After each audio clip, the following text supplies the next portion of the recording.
maintenant le mot Obama. Je vous dis, c'est spectaculaire. C'est époustouflant.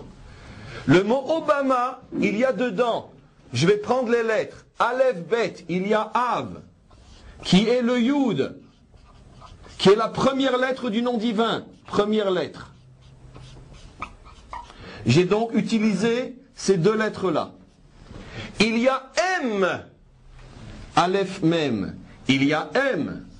Il y a le He. Il y a la deuxième lettre du nom divin. Il y a le Vav, troisième lettre du nom divin. Et il y a le He, quatrième lettre du nom divin. Le nom de Dieu est dans Obama. C'est de la folie, mais c'est comme ça. Revenir sur le mot Obama et comprendre des choses plus profondes encore sur sa personnalité. On va lui expliquer qui il est, ce qu'il ne sait peut-être pas. Et peut-être que s'il l'apprend un jour, ça l'aidera à mieux se comprendre.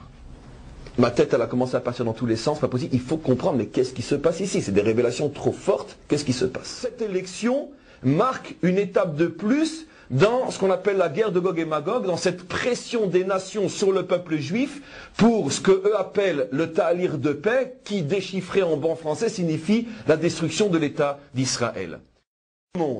Ce qui prouve qu'il y a effectivement dans cette élection une sorte d'union sacrée entre le Yud et le He, la foi et l'intelligence. Un homme qui était dans une situation absolument impossible, qui remporte un pari impossible, sans un coup de feu, sans pression, sans chantage, et qui entraîne avec lui un peuple tout entier.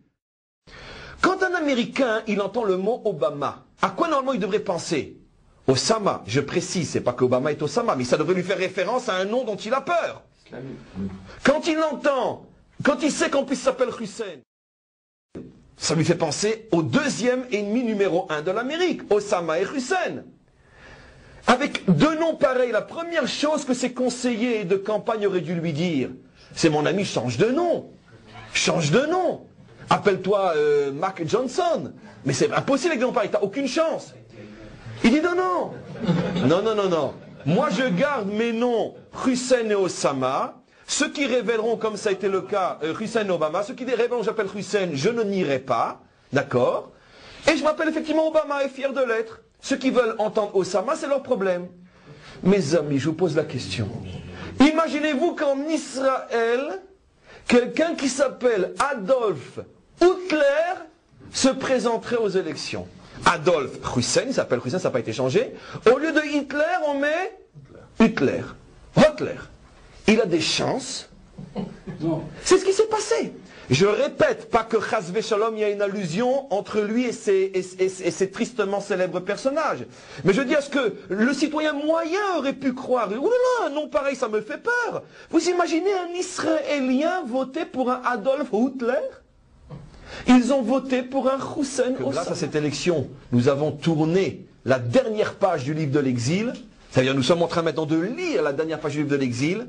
Et la prochaine page sera celle de la délivrance.